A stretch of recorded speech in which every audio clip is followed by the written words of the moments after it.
3.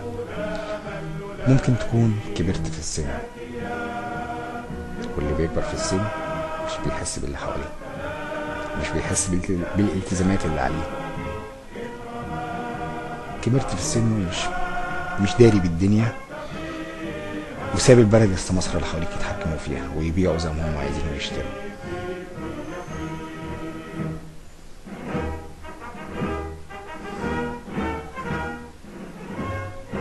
مسكت البلد للحزب الحاكم، الحزب الوطني. اخر انتخابات زورها، ومجلس الشعب كله بقى حزب وطني. وهو كده ان كان عاجبكم.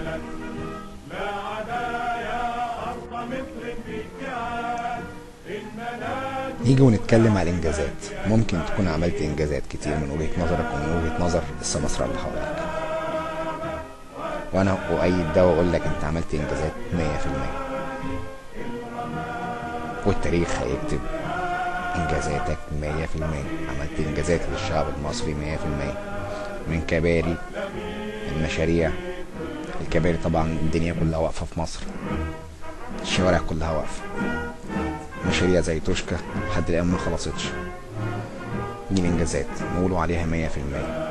في المقابل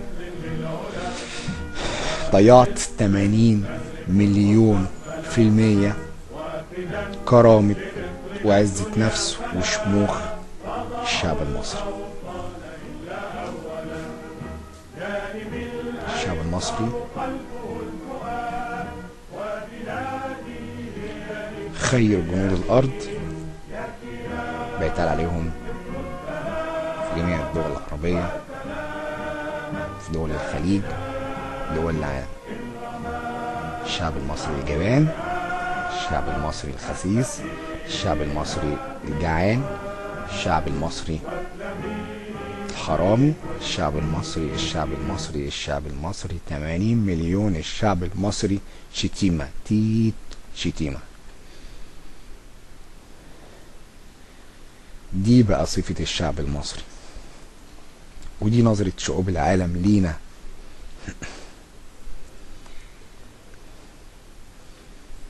وحضرتك اللي وصلتنا للمرحلة ديت.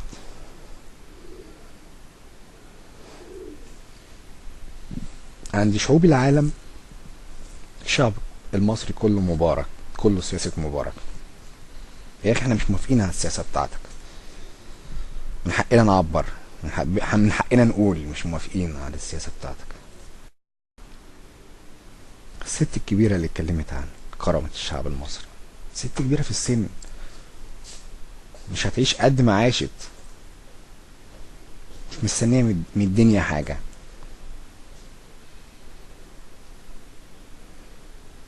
تعباها قوي كرامتها. ما بالك بقى شباب زينا، لسه قدامنا مستقبل، لسه قدامنا حياة. فين كرامة الشعب المصري يا ريس؟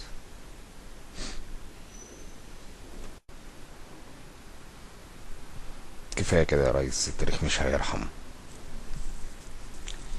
التاريخ لما بيكتب ما بيرحمش حد. شفنا التاريخ لما كتب على جمال عبد الناصر.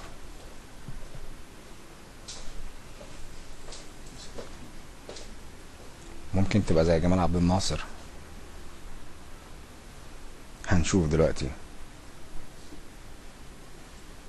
الزعيم الراحل، زعيم الأمة، الرئيس جمال عبد الناصر. ممكن تكون زيه بعد عمر طويل، بعد عمر طويل هتقابل وجه كريم. ممكن خرجتك تبقى زي جمال عبد الناصر اللي هنشوفها دلوقتي.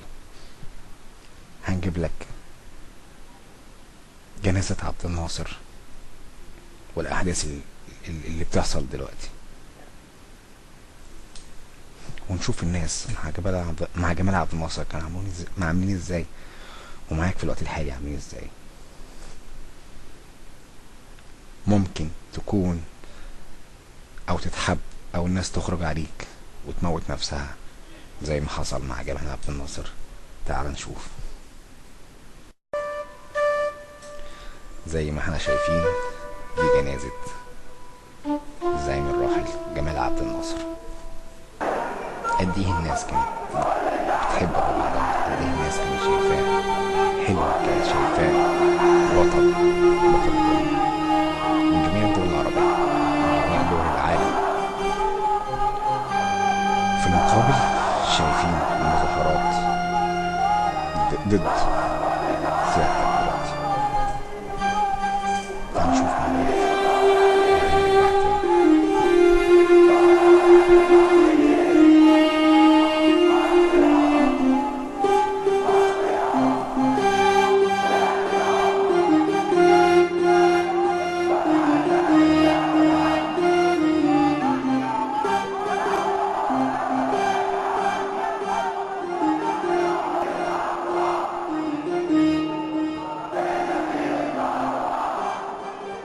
كانت طموحات عبد الناصر عظيمة، وكانت أحلامه غير محدودة، وقد عاش ليرى الكثير منها يتحقق، كما فرض عليه القدر أن يشاهد بعضها أمامه يتحقق. وكانت وفاة عبد الناصر مثل حياته نموذجا لالتحام الجماهير بزعيم أيقظ آمالها